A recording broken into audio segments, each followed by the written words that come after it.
and he's on the play, Todd Anderson is the most recognized player in this top 8, and so picking against him, I think, is just a poor thing to do. So I'm going to go with Todd Anderson to win this match.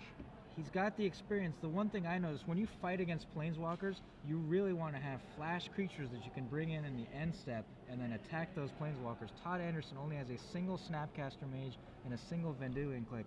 I think this is going to be a tough match for him, and I hear him rooting for Michael Kletz because he has that Cabal Pit somewhere in his 75 hiding.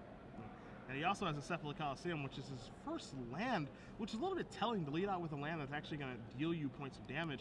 Polluted Delta is going to be the second land, and he's going to search out a Bayou, but it's a little bit surprising to see Cephalid Coliseum lead off the show because he had to take one to Spell Pierce that Thoughtseize from Anderson.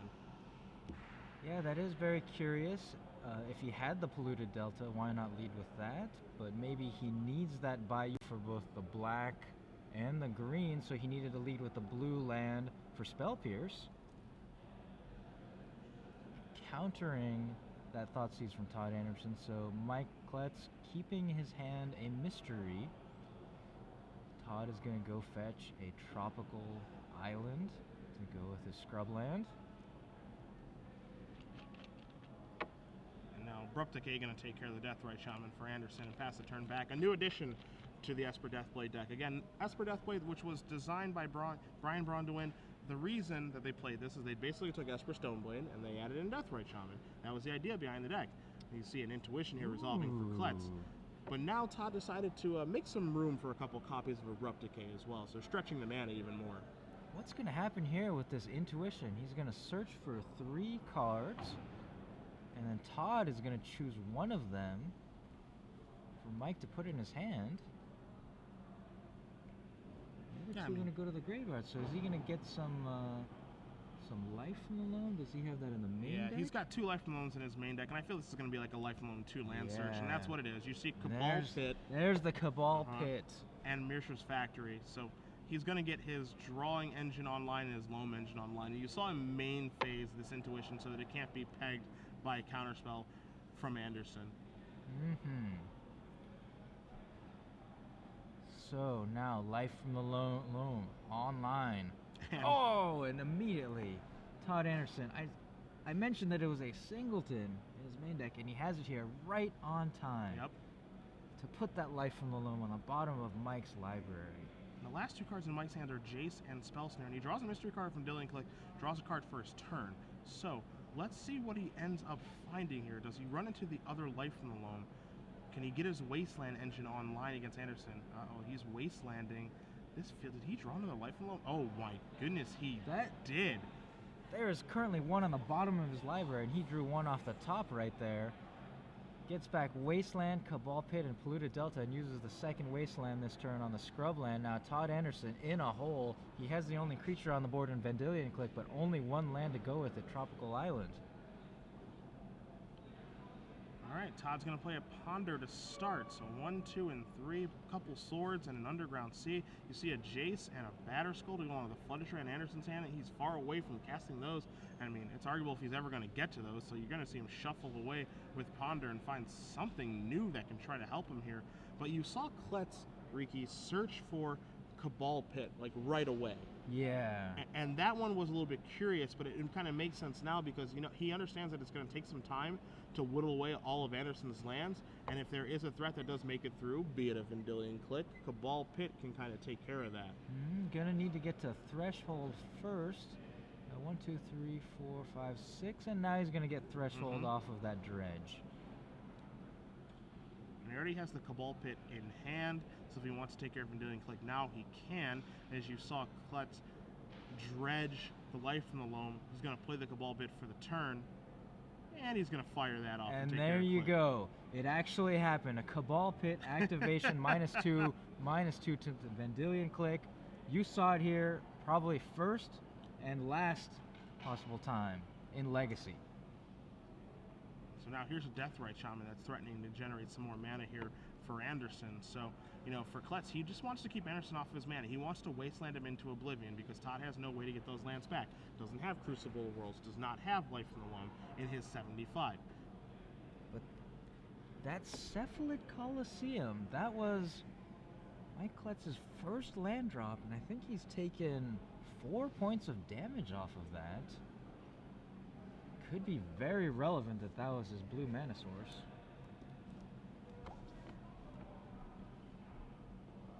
So he's going to commit to a polluted Delta instead of going with a Wasteland. Search up another blue source so he can stop taking pain here. Alright, so it's going to be Underground Sea. Now I want to see what he wants to do this turn. He's going to play Pernicious Deed, so he wants to get this established. Let this be his way of cleaning up anything that does get through yet again. Cabal Pit was taking care of some of the things, but if he does loan back the Cabal Pit, it takes a little time to establish, so he doesn't want to do that right away. And Todd draws a land very timely there, because now he can play Jace the Mind Sculptor. Yeah, there's a whole bunch of things going on here. Todd cast the Deathrite Shaman last turn, draws a land here. Now he has 4 mana available, can cast Jace the Mind Sculptor, and also, kind of relevant for the long game, Deathrite Shaman can get rid of that Cabal Pit. You make a very, very good point. I think if Todd's going to activate that Deathrite Shaman, I think Cabal Pit is the one that's got to go.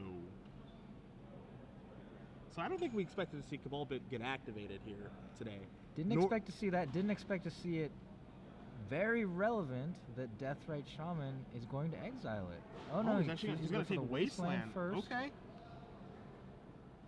I'm a little bit surprised by that, but Wasteland may be causing a bigger problem here, as Anderson's going to draw 1, 2, and 3. He draws a Flooded Strand, a Wasteland of his own, and a Deathrite Shaman. So, time to put back some cards for this Brainstorm and start to let Jace reign supreme, because we'll bring Pernicious Deed up on the screen for you guys so you can take a look at that. It doesn't kill Planeswalkers, man. No. Planeswalkers did not exist in 1885 when this card was printed. I remember back in the day when Pernicious Deed was millions and millions of dollars. It was, and especially on Magic Online, when Apocalypse was one of the first sets printed on Magic Online, there were not very many packs that opened. It was stuff from the Invasion block was gold. Yeah. Those were about 85, 90 tickets on Magic Online. I had a couple of them back in the day. Held on to them for a little while. So Mike Kletz continues to take damage from that Cephalid Coliseum, but now has established his own Planeswalker. He's going to fight with the Deathrite Shaman, flip over to Garruk Veil Cursed with 2 counters currently. So now this is a Planeswalker battle, and this is a weird one, right? Because Jace is the ultimate Planeswalker. It does everything. You can't stop Jace. Jace is the best Planeswalker of all time. But Garruk Relentless kind of lines up pretty well against it, because Jace doesn't defend itself in a nice manner against opposing Planeswalkers. Right, especially one that can continuously spit out creature tokens here, as the +1 makes 1/1 Black Wolf creature tokens, and Jace is going to be forced to defend itself possibly with that unsummon or continue to lose loyalty. So let's see what Todd's going to do, because, he has these options where he can Wasteland, he can, sack a fetch land. I mean, do you really want to Wasteland against a deck that already has Life from Alone in the graveyard? He's got some serious options here available. Jace the Mind Sculptor, the one that's making this all possible, and I'm interested to see how he wants to navigate the next couple of turns here, because now he's got to beat Garruk the Veil Cursed. Yeah, and I really like that play of Garruk the Veil Cursed fighting the Deathrite Shaman. I thought he might go for the Pernicious Deed to clear out the Deathrite Shaman. He didn't need to, so he still has the Pernicious Deed as backup here. And there you go, Todd Anderson, Snapcaster Mage. So he's going to Abrupt Decay. Because Garruk Relentless, when he's flipped over, has no mana cost, so converted mana cost is 0 on the backside, Veil Cursed. Abrupt Decay, Flashback takes care of that Planeswalker. And now a Jace. Gonna legend rule Todd Jace, something that would not happen a month from now. Yeah, and these legacy players are really gonna have to learn how to play with that new rule. What do you do when you get an opposing Jace Wars where both of you have one? Do you both Brainstorm? Do you start Fate Sealing? It's gonna be a whole new world. It's gonna be exciting. It's gonna shake up Legacy, something that doesn't happen very often to this degree. Now remember, about 4 or 5 turns ago, Todd Anderson got Wastelanded twice. Had like no lands in play. Just like 1, maybe 2 lands, and a Deathrite Shaman, and that's pretty much it. And now you see him rebuilding everything here. He's got a Snapcaster Mage, excuse me, took care of that Garrick the Veil Curse. He's got 4 lands in play, a 5th one in his hand. Batterskull and Umezawa's GT in his hand, so he can actually play Magic again, which is good for him and bad for Kletz for what he's trying to accomplish. And now Kletz's job is to try to get him back into that position where he just doesn't have any mana. Yeah, so Todd Anderson, there was that one turn where he had the Deathrite Shaman activation. Got rid of the Wasteland. I thought he would go for the Cabal Pit, but he went for the Wasteland, and he was possibly anticipating this type of game state in the future where Wasteland is much more relevant than Cabal Pit.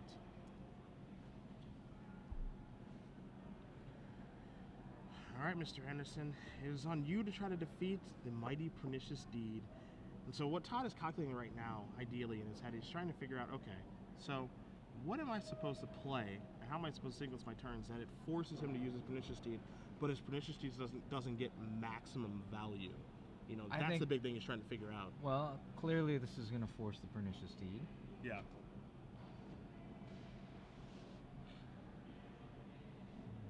Go. 2 counters, 2 charge counters on Umezawa's Jite. So the Jite is threatening lethal right now with Kletz at 6 and +2/+2, +2/+2, and the Snapcaster is 2/1. You see a Wasteland here from Kletz. That's his land drop for the turn. Looks like he's going to cast Lifeline Loam too. Get back a couple of lands. Maybe a little Cabal Pit action yet again. Ah, the pit's still there. Going to get back the Mishra's Factory. Looks like the Wasteland and the Cabal Pit. So three utility lands are back now.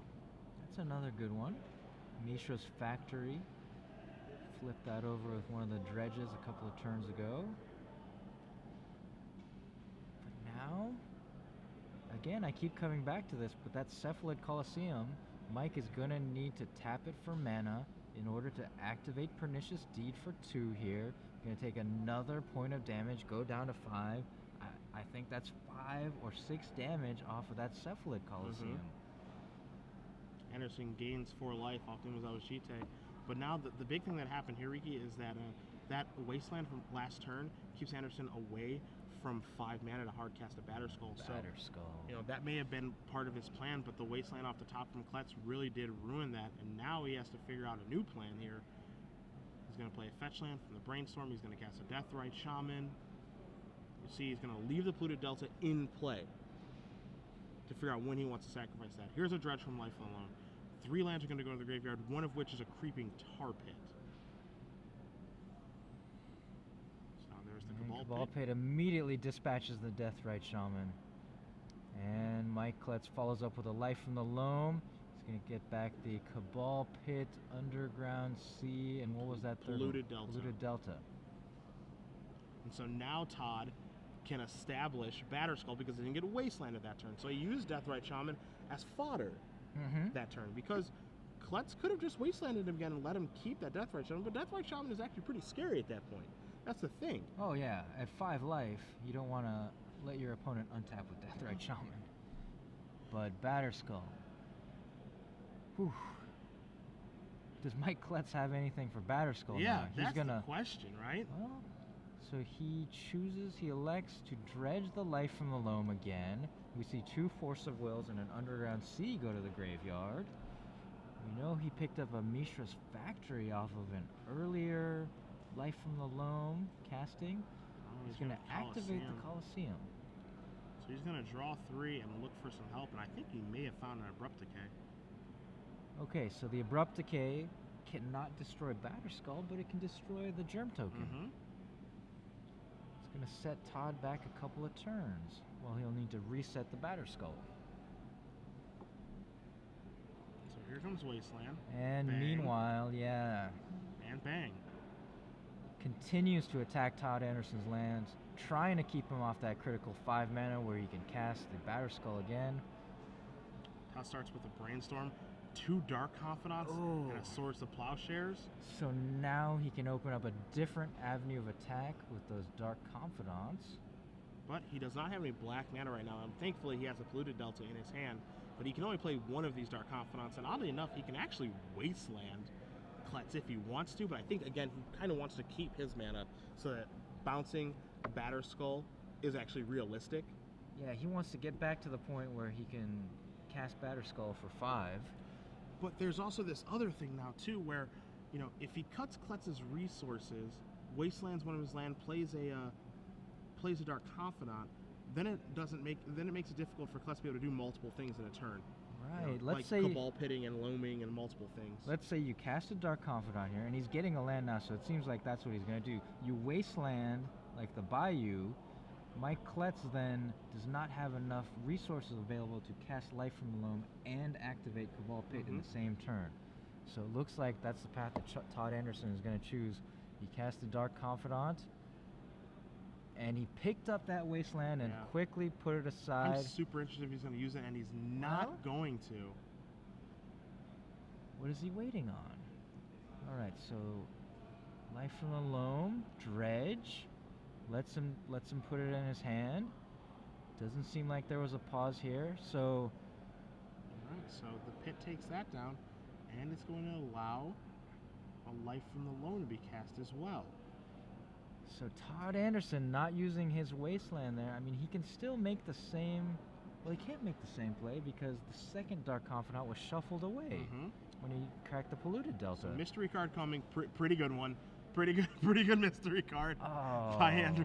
Jeez. So now Jace the Mind Sculptor shows up for Todd, and he's figuring out how he wants to tap for it. That's probably a little better than the second Dark Confidant. A smidge better when you know your opponent has access to Cabal Pit. So, round and around and around we go. What to do with the best Planeswalker of all time off the top? And we still know that Mike Kletz has a Mishra's Factory in his hand. Oh no, there's one in the graveyard. So does he have one in the graveyard, one in his hand? Yeah. And now Todd is going to use the Wasteland here too. So now he wants to constrict Kletz's mana a little bit as Kletz ironically draws a Force of Will for the turn. Just a little bit too late there. Now he has to use his turn, casting Life from the Loam. Is it curious that Todd elected to use the Wasteland there rather than waiting for the Mishra's Factory, which could possibly threaten that Jace? Yeah, a little bit surprising. You see the Loam get back Cabal Pit, Wasteland, and a Bayou. But that is a little bit surprising. But you have to play this. You have to play this fun little game here with how to make your way through an active Life from the Loam, because it's pretty difficult to do. So here's a Brainstorm. Hit 1, hit 2, hit 3. 2 Swords, a Stoneforge Mystic, and Caracas are the options. And again, Stoneforge Mystic right now, it's just a 1-2. Batterskull's in play, and Umezawa Shite was destroyed by that Pernicious Deed much earlier in the game. Well, you're not going to get to search with the Stoneforge Mystic, but I think the mana you save by activating the ability, resetting that Batterskull, is going to be relevant here. Agreed. You know, Todd might be kicking himself right now too, because, you know, the one thing he could have done is he could have picked up Batterskull and then Brainstormed, and then re-put that back into his deck in case he does draw a Stoneforge Mystic. It's like an extra card. A free card draw.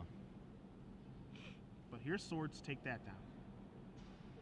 Force of Will says, I don't think so.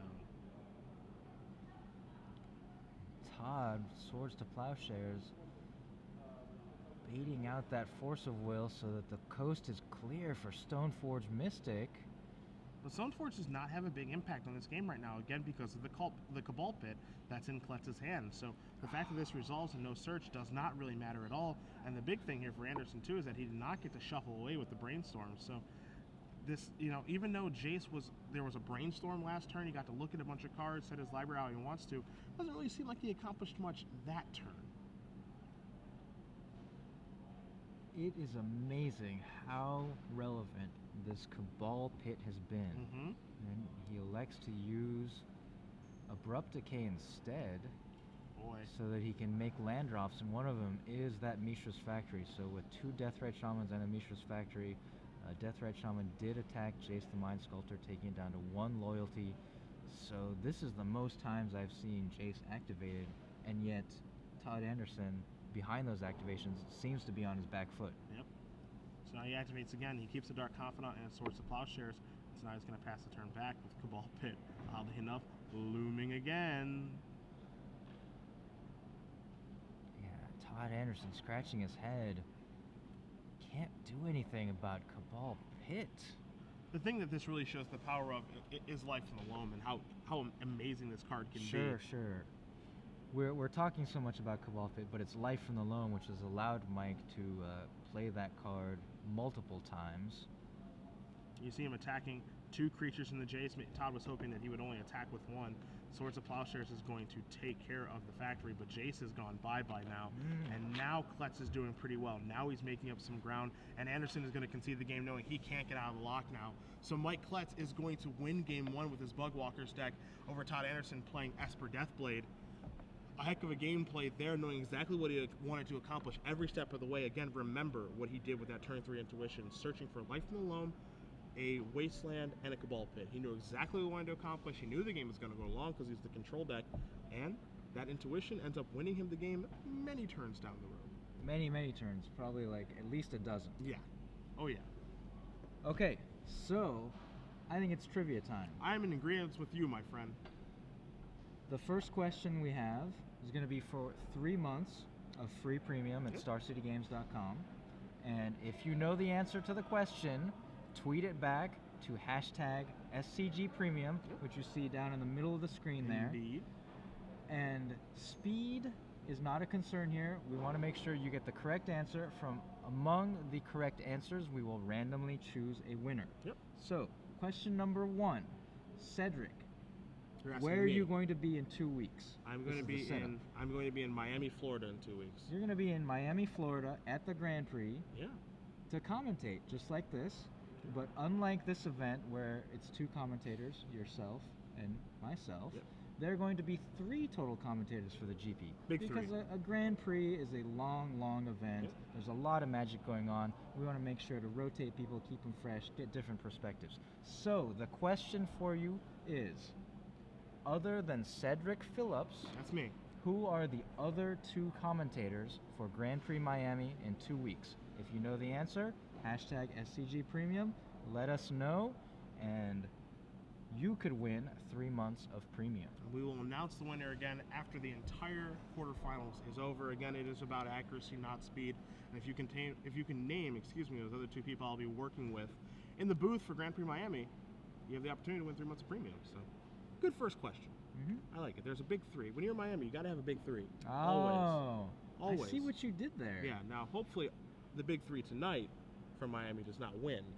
Well, do you want to know what's going on, or? Yeah, don't tell me. Don't tell me. Don't tell me. I'm not going to tell you. That's what Sports Center's for. Don't tell me. Don't tell me at home either. So out of the 3 commentators that you consider the big 3, what are you? Come on. Which one are you? Oh, okay. Come on. Chris Bosch. Yeah. I'm the Velociraptor. Okay. I'm Chris Bosch. Yeah.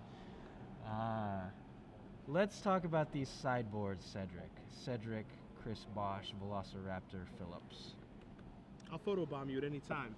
Todd Anderson, he is going to be on the play of this game. You see the sideboard on the screen. 2 Relic Progenitus, 2 Meddling Mage, 1 Notion Thief, 1 Detention Spear, 1 Disenchant, 1 Force of Will, 3 Geist Saint Trap, 2 Supreme Verdict, and 2 Thoughtseize. A lot of cards stand out to me here as options. Relic Progenitus is obviously that's the easy one. But I think the big one that's actually going to steal Todd some games here is Geist Saint Trap. And the reason for that is Hexproof.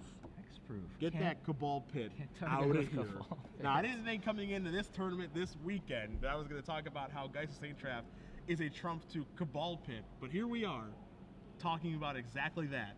And I think that Geist Saint Trap is actually one of the cards that Todd is going to be looking for after sideboard to clean a game up, because you take a look at Kletz's main deck, and again, Pernicious Deed ×2 and 3 Liliana Veils is how he's going to be able to take care of that. But Todd can gum things up to make it so that those effects aren't going to get the job done. So I actually like the ability for Geist Saint Trap to not steal a game, but close a game out very, very quickly, because you saw Todd last game having difficulty closing that game out.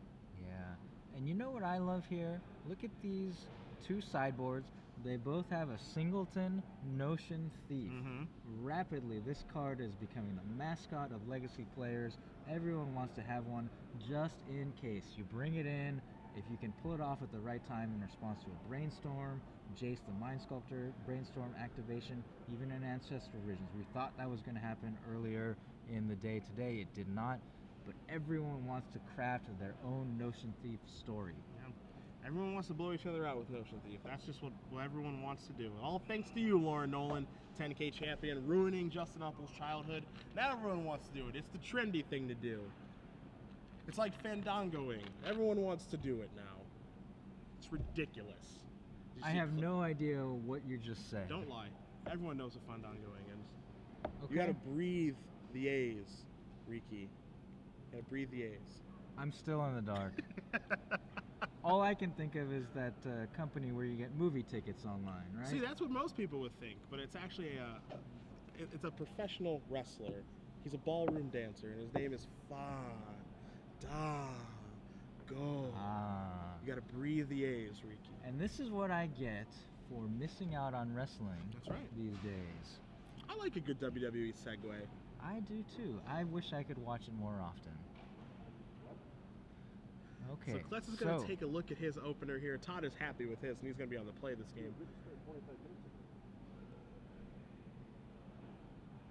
See both? All right. Okay, Todd Anderson starts with Thoughtseize. Let's take a look.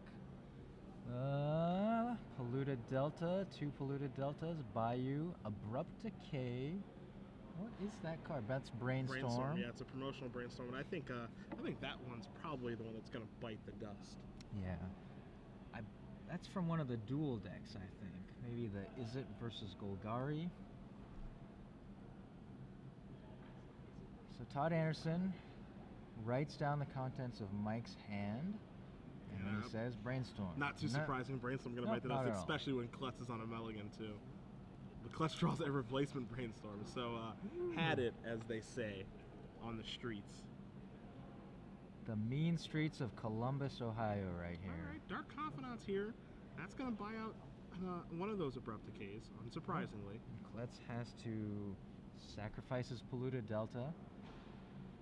Not going to get maximum value out of that Brainstorm plus Fetch Land quite yet. He does have a second Polluted Delta in his hand. So he's going to try to set that up, but in the meantime, gotta Abrupt Decay. Gotta you take can't out let that Bob. Dark You can't Confidant. let Bob draw one extra card. No, ever. no, it's Zorg. Oh, now. sorry, Zorg. The You can't fifth let element Zorg draw an is extra love. card. And here is Geist of St. Trap. Now, this is what I called thought. This is definitely what I thought was going to happen. Let's see if Kletz can find a Liliana the Veil right now, because if not, this game ends very, very quickly. A Brainstorm is going to search his deck a little bit deeper, but he needs to find an answer to this right away, because we've seen this before with Geist of St. Trap.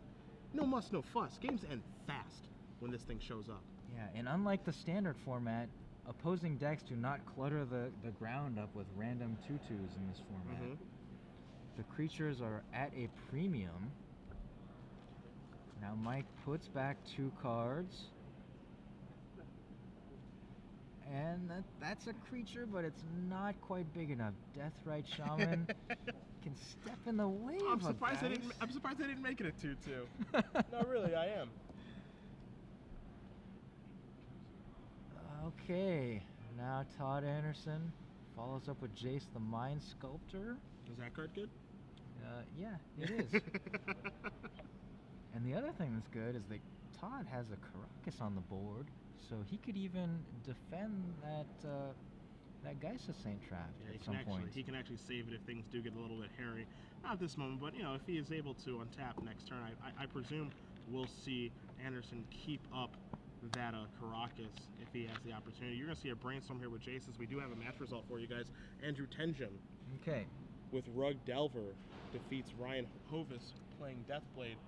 2 games to 0. So he was the 8 seed, was Tenjum. Hovis was the 1 seed. But being on the play both games did not matter. Tenjum moving on, playing the winner of this match between Anderson and Kletz. So Rug Delver waiting in the wings now in this part of the bracket. Mike Kletz up 1 game to 0, but down in this one. He's at 12 life, Geist of St. Trapped, and Jace the Mind Sculptor on the other side of the board. And wow, what a big draw step there for Kletz. He drew Liliana the Veil for the turn. The one turn where Todd Anderson chose to tap out for Jace the Mind Sculptor, leaving down that Caracas shield for his Geist. Deathrite Shaman gets in for 1 point of damage on the Jace the Mind Sculptor. That was a huge draw for Mike. Liliana the Veil. Now, Todd Anderson Yeah. with a big draw of his own. Thoughtseize, That's gotta go. getting rid of the opposing Jace the Mind Sculptor. So now Mike's going to have to do some work here with his Deathrite Shaman to try to kill that Jace. Kletz is left with an Intuition and an Abrupt Decay in his hand. Now you see Anderson brainstorming here. Force of Will, you're a little bit late to the party. Needed you last turn, is thinking Anderson. But Jace is still brainstorming right now, so Todd is still certainly doing fine, and he's going to have Force of Will for a little bit of protection. Now he just needs to plan around, you know, a Deathrite Shaman activation, providing a little more mana, and a Liliana the Veil activation, making each player discard a card. Okay, so Todd Anderson casts a Stoneforge Mystic. He's going to search for an equipment, but he put that Force of Will back on top with the Brainstorm, right? If so, that's a touch surprising to me. Yeah, and it looks like he did do that. He's going to play a Deathrite Shaman and pass the turn back. So I'm a little bit surprised not to see Force of Will, but I oftentimes overvalue Force of Will a little bit, I'll be honest. But now you know that Liliana is going to be going up, so you actually are going to have to discard either a Brainstorm or a Batterskull, or he's going to cast Brainstorm in response to Liliana discard. All of this seems a little bit scary to me. If I'm Todd, I don't want to discard either one of those cards. Yeah, Liliana the Veil takes up. Todd Anderson is going to Brainstorm in response, so he's going to have to discard. Oh, those cards are pretty good. He drew into a Geist of St. Trapped, a Jace the Mind Sculptor, and another Brainstorm. So all those cards are cards I'd never want to discard. As we do have a quick update for you guys again as well. This top eight's going a little bit faster than I thought it was going to. We have Tom Gensman with Blue-White-Red Delver taking care of Jesse Liu and the Enter the Infinite Show and Tell Dream Halls deck. So no more Omnitel for us this evening, my friends. The 2 seed is gone, the 7 seed moves on, and Blue-Red Delver is here to stay for at least one more round and make it into our semifinals tonight. So both of the Delver decks here moving on. Making short work of the opposition. Okay, so catching back up with the action, Mike has cast Intuition, and he gets the very same package he did in Game 1. Life from the Loam, Wasteland, and Cabal Pit. As we see this Intuition getting resolved here and seeing where things are going to go, another update for you guys right now. We have Bobby Kovacs with his lands deck, about 35 of them in his deck, up a game over Brian Hockey playing Blue-White-Red Stoneblade. That's what we thought was going to happen. The land stack interacting in a way that Stoneblade is not very familiar with or prepared to deal with. So we'll see if he's able to win one more and move on to the semifinals to have a battle against Tom Gensman and his Blue-White-Red Delver deck. Okay, so Abrupt Decay right there you saw on Todd's Deathrite Shaman, taking that down. Todd has a second copy of Jace the Mind Sculptor in his hand and a Batterskull. He can activate Stoneforge Mystic to drop that Batterskull into play.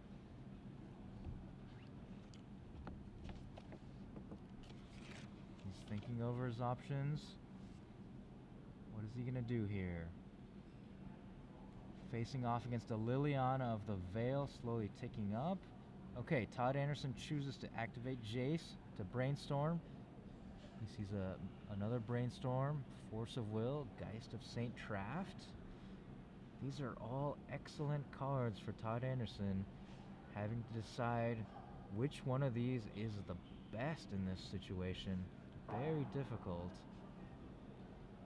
I think, yeah, Geist of St. Traft has got to be one of them, and he started to tap his mana there, untaps him, needs to leave Karakas up, just in case. You see him do that, which we thought this was something that was going to happen, and he's going to put in this too with the Batterskull because he just wants to clog up the board so that the Edict effect can't do anything. Okay, Liliana can only activate the Edict effect one more time here, so even with an Edict and another Abrupt Decay, Geist of St. Traft would be safe. Todd can sacrifice the Stoneforge Mystic and the Germ Token. And now, here we go. Kletz is going to go for some Life of the Loam. Getting back Cabal Pit, Wasteland, and a Mishra's Factory. All very relevant cards. He's already got one Mishra's Factory on the battlefield. Chooses to go with the Cabal Pit.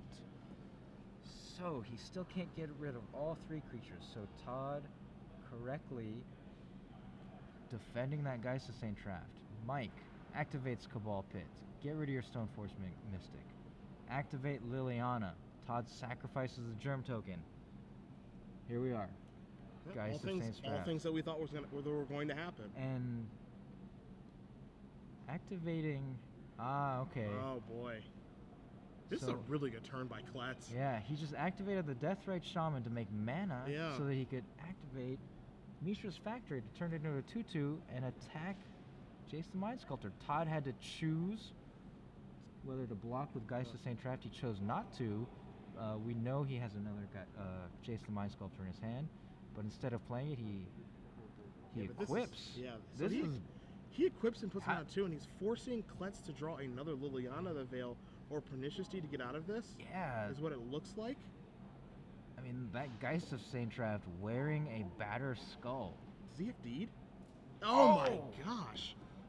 And he's got enough mana here with the Deathrite Shaman. But he needs to blow it up. So he made this mistake. He needs to blow it up right away because now Karakas is available. I was just about to point out that Todd Anderson put down the Karakas shield in order to equip the Batter Skull to Geist. And yeah, absolutely. Mike Kletz, that may have been a critical error here because Todd sees it. Taps his Karakas, returns Geist to his hand. The Angel does go away because of the Pernicious Deed, points out that Deathrite Shaman is also going to die, and recasts. Yeah, he's thinking about it, and most likely going to recast that Geist of Saint Traft. There it is. Mike Kletz had an opportunity to take out this Geist of Saint Traft with the Pernicious Deed, but let Todd untap, and that's going to be it. Wow. Boy, these two games have been awesome so far. That's a trap. I myself play a lot of Limited. That's a trap you see people get into in Limited. If you have an instant speed removal spell, you kind of want to save it until the last possible moment. You're hoping maybe your opponent will cast an aura or something and you can get a 2-for-1, but sometimes the best thing to do is cast it on your turn at sorcery speed when your opponent's shields are down. Yeah. So Anderson's going to tie this matchup here between him and Kletz, Deathblade versus Bug Walkers. We're going to a third and final game here. And wow, if this third game is anywhere close to the first two, we're in for a heck of a third one here because that game was insane. The back and forth that we've seen in these games and the way the players have been using their resources has been a pleasure to watch. You can definitely tell here that Kletz is very familiar with his deck. That much is very obvious. Yes, he is. But that mistake right there, that probably stems more from unfamiliarity with his opponent's deck, the Karakas. Yep. Because earlier on we saw Todd shields down. He could not protect his first Geist of Saint Traft. So Mike Kletz may not have even been aware that that possibility existed at that point. So we have another update for you. Bobby Kovacs, who had taken Game 1, has now taken Game 2. He's playing the lands deck. He defeats the blue, white, red Stoneblade deck. So, in the semifinals, Bobby Kovacs, playing lands, is going to face off against Tom Gensman, playing blue, white, red Delver. On this side of the bracket, Andrew Tenjum with Rug Delver has already won his match, and he is waiting for the conclusion of Todd Anderson v. Mike Kletz, currently tied up, shuffling up for game number 3. Oh boy. So, Mike Kletz on the play here. Does that favor him for this decisive game, or have the sideboard changes, are they going to affect things? We saw Geist of Saint Traft hugely relevant. It's really interesting because both players have access to Deathrite Shaman in their deck. Again, Anderson has 4 where Kletz has 3, but by playing a turn 1 Deathrite Shaman on the play, it drastically changes everything because you take the initiative back. So if Kletz has a turn 1 Deathrite Shaman, he could potentially cast a turn 2 Liliana the Veil, and that's going to change everything. Additionally, he can do something as simple as go Wasteland you. After playing a turn 1 Deathrite Shaman, Wasteland your land, cast Life from Home, get my Wasteland back, get that engine online. So I think that's really about Deathrite Shaman first and foremost. But being on the play, of course, is going to change some things here. But I really think it's the person who has Deathrite Shaman is really going to have an advantage because you just have mana before your opponent does. You get to actually just do more things. Yeah, the turn 1 accelerator. In the history of Magic, it always seems to come down to that. Birds of Paradise. Land Noble Hierarch, and now Deathrite Shaman. Let me tell you one thing. At Pro Tour Avacyn Restored in Barcelona last year, there was an interesting little stat that I can't quote it exactly, but the win percentage of people who played in Avacyn's Pilgrim on turn 1, as that was the only one mana accelerant in that format, versus the win percentage of people who did not, was staggering. Now this was what, block constructed? Yes. This was Avacyn's Restored, the full block. Yeah, Innistrad. You saw your red-green Naya Bonfire decks. You saw Alexander Hayne win that deck with blue-white Miracles. The number and the percentage of decks when they cast Eternal Avacyn's Pilgrim, their win percentage was so much higher when they didn't, or if people just didn't have Avacyn's Pilgrim in their deck. It was absolutely staggering, and it just shows you about how good a turn 1 mana accelerant can be. And this is arguably the best one turn 1. This is arguably, the best turn 1 mana accelerant of all time, which pains me to say because I hate the card, but I have to be honest. I mean, and it does Deathrite Shaman's insane. And it does 2 other things. Yeah, the card's completely insane. What if Birds of Paradise did 2 other things? Yeah, it holds a sword on occasion. As you see, Mike Kletz does not have a turn 1 Deathrite Shaman. He has just a turn 1 Creeping Tar Pit. And you see Todd is searching out lands right now. Todd is fetching. That almost surely means Deathrite Shaman. Could be a Thoughtseize. Yeah, it could be a discard spell, but the thing is, I don't like discard spells are just mediocre against Kletz's deck, and it is gonna so it's gonna be a Ponder, which is the one of in Todd's deck. So he's just gonna cast this here, looking to set up his next play. Doesn't look fantastic for the following turns, but he has a Jace the Mind Sculptor lurking in his hand. So he's gonna take a Brainstorm to the grip and pass the turn back. Pernicious Deed, the draw here for Kletz. He's gonna play a Misty Rainforest and pass the turn back. So we are off to much slower starts this go around. Neither player with Deathrite Shaman. So now, who is going to gain the advantage here in this portion of the game? No acceleration. Todd also has a Creeping Tar Pit. So that could be interesting as well. Creeping Tar Pit is a notorious Jace the Mind Sculptor killer. How always eats that thing. If or at least makes life difficult for yeah, it. if your opponent has a Creeping Tar Pit available, out of respect to that, you almost have to tick it up. Tick up your Jace and Fate Seal to get it out of range. Yeah, few things force Jace's hand, but Creeping Tar Pit is one of them. So you see Kletz is going to search, and now he's going to life and get those fetch lands back. So if you're Anderson, you're pretty happy that that's not a Wasteland or Cabal Pit yet or Cephalid Coliseum. It's just a pretty honest life from the loam. Gets back 2 fetch lands and passes the turn. But it puts the Life from the Loam in the graveyard, which is where Mike wants it. He's going to dredge and try to dredge into some more relevant lands here. So a Brainstorm here from Anderson. He draws a Geist of St. Traft, a Deathrite Shaman, and a Notion Thief. Interesting. Gather around the campfire. It could be story time in a minute. Let me tell you, kids, about how I met your mother. She stole all of my card draws with Notion Thief. So we're going to see a dredge of 3 cards. Pernicious Deed, Verdant Catacombs among them. So Kletz, we know, has plenty of mana now. Gonna play a Bayou. Going to slam down a Jace the Mind Sculptor. And Anderson, I have a feeling, he's gonna force a will that. But what's he gonna remove? Because you see him pull the Notion Thief forward, but you know he doesn't want to remove Notion Thief for force a will. He doesn't want to. Sometimes you have to forget your emotional response and go with the right play, and Todd's going to take a moment to think about this. And I want to take a moment to point out that Jace the Mind Sculptor from Mike Kletz is signed. I have to assume it's signed by the artist, Jason Chan. That's an artist who does not make very many appearances, so very impressive. I might talk to him later about that. Okay, so Todd Anderson chose the Snapcaster Mage, Tiago Chan's invitational card, to pitch to Force of Will. So he wants to tell that story to you, your kids, his kids, your grandkids.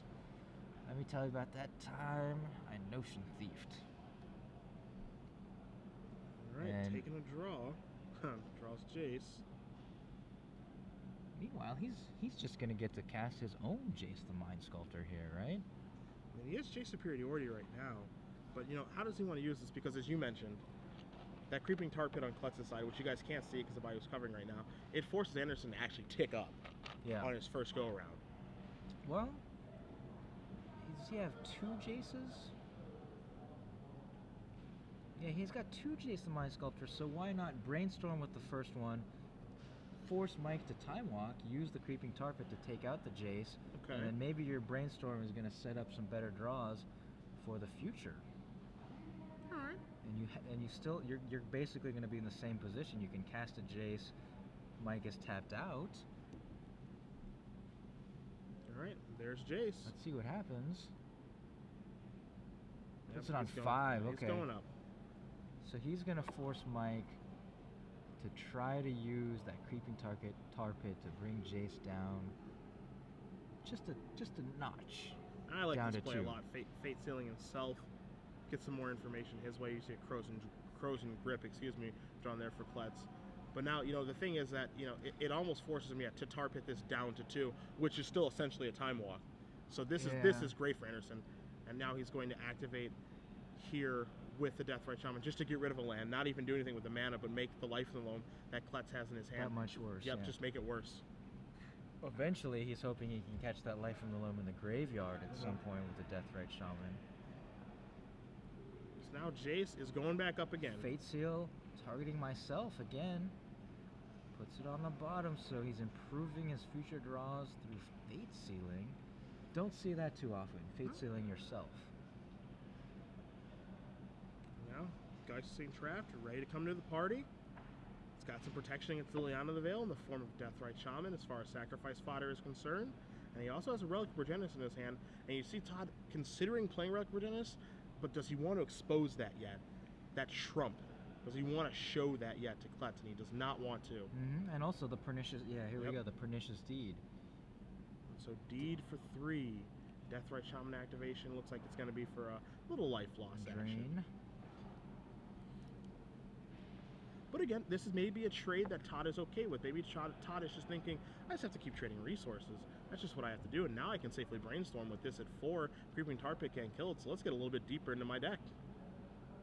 Yeah, Mike Kletz has used up a lot of time and resources clearing the field of creatures, but Jace, the Mind Sculptor, still stands alone here, the only non-land permanent on the battlefield. Todd Anderson has just brainstormed with Jace. He surveys Mike Kletz's lands. There's a Creeping Tar Pit, Mishra's Factory, Bayou, 2 Bayous, and 2 Underground Seas. Deathrite Shaman.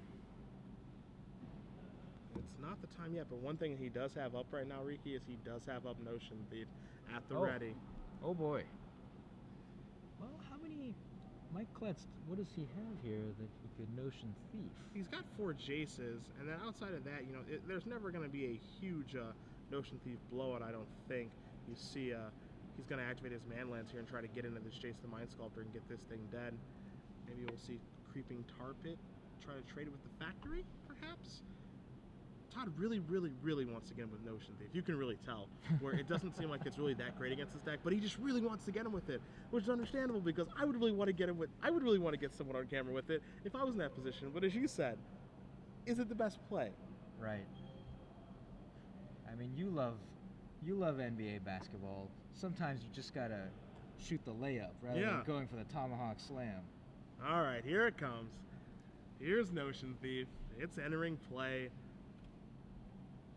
He is going to block the Factory. Jace is going to go down to 1. I'm sure that's not how Todd wanted to use the old boy, but he did a pretty good job, Notion Thief. Kept my Jace the Mind Sculptor alive. Yeah, that is the correct play there. Not the flashiest, but like I said, just shoot the layup, score the points. 2 and 3. Dark Confidant, Vendilion Click, and Polluted Delta are the cards that Todd is looking at now. Those are the fresh ones for the Brainstorm, so going to get a little further. And typically what you see is when Jace is able to brainstorm this many times, it is pretty difficult to come back from this. Thoughtseize is going to clear the path here for Anderson.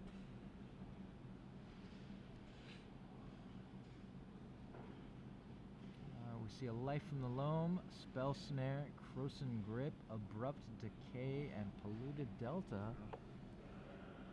not the greatest cards in this position right now.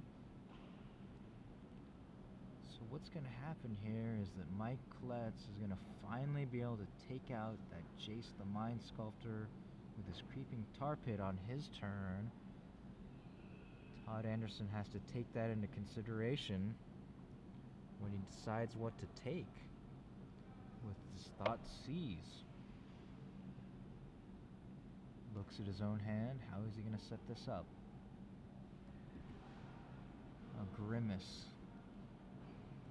Yeah, decisions. It's all about planning now. I mean, he's certainly ahead on the board, but you don't want to make this, you don't want to make an error where you're ahead on the board and you get a little overconfident and don't set things up. You have got to brainstorm with Jace multiple times, but don't get too ahead of yourself. This is going to activate Deathrite Shaman, remove a Mishra's Factory, cast Vendilion Click, and get a little look-ski-poo. So he's going to be able to take a second card here, and it's certainly going to be... Whoa. Yeah, snare to the bottom. Get Bob into play. I like it. As long as he doesn't draw another snare, but it doesn't look like Kletz has. So the only real big blowout that can happen here for Todd is if a Pernicious Deed shows up, and even if it does, he still has that Jace. And it looks like we're going to finally take down the Jace with the Creeping Tar Pit. But again, I'm pretty sure Todd has another Jace the Mind Sculptor in his hand. It's either in his hand or he's been floating it on the top of his library with those Brainstorms. So all that time, all those resources to take out Jace the Mind Sculptor for Mike, only to see another one come down next turn, where Todd has an overwhelming force on the field here. Vendilion Click, Dark Confidant, Deathrite Shaman. The thing that's really impressive here is Todd has been manipulating Kletz and to basically, he's forcing Kletz into plays on his turn. He's forcing Kletz to activating Tar Pit. Like Todd knew that his Jace was going to die, but that's going to be Kletz's entire turn. And Jace comes off the top here for off the Dark Confidant, so he's going to take 4. He looks like he misorganized his cards there. Putting back the Brainstorm, because then he drew a Polluted Delta, so he took 4 necessary points of damage. Hopefully for Todd that doesn't come back to bite him. We'll find out here, as now he's able to take care of the life from the loam with the Deathrite Shaman. So now Mike Kletz needs to find another Pernicious Deed to clear the battlefield of these creatures. Todd Anderson calculating his mana. What to search for with that Polluted Delta? Gonna go get a Bayou. Make it so things are easy for the old Deathrite Shaman here. And now the Mind Sculptor is back. And it's gonna go on up. Gonna Fate Seal Mike this time. This time it's gonna take a look at Mike, and the reason for that is because he can't dredge past that. He can't dredge past a card, so Todd puts his best card on the bottom and says, Mike, feel free, take a draw step, and he draws an Underground Sea, an irrelevant one. And it's times like this, I wish we had a camera under the table that could see what that bottom card was that just got put down there. Todd Anderson didn't like it. He put it straight to the bottom. Could it have been the Pernicious Deed that could have dug Mike Kletz back into this game? Oh, Dark Confidant reveals a Geist Saint Trap. Anderson moves down to 6. His life total is getting a little bit low, but Deathrite Shaman is here to kind of make things a little more comfortable. You see a Brainstorm here from the Jace. Right, so Todd Anderson can attack for 5 and Deathrite 2 more life. Mike Kletz is effectively at 1 life here. Here we go. Attack. What are you gonna do? Activate Creeping Tar Pit. Duty. Wow. Ouch. Having to trade Creeping Tar Pit for Dark Confidant on the ground. Vendilion Click gets through in the skies for 3 damage. Mike Kletz goes down to 5. He's effectively dead next turn to the Click and Deathrite Shaman on the board. Well, Mishra's Factory not gonna do it right here. So Deathrite activation, gonna knock Kletz down to 3, and he is gonna concede the game. So Todd Anderson is gonna move on to the semifinals with Deathblade yet again. Mike Kletz puts up one heck of a fight, but is not able to defeat our Open Series top 8 leader.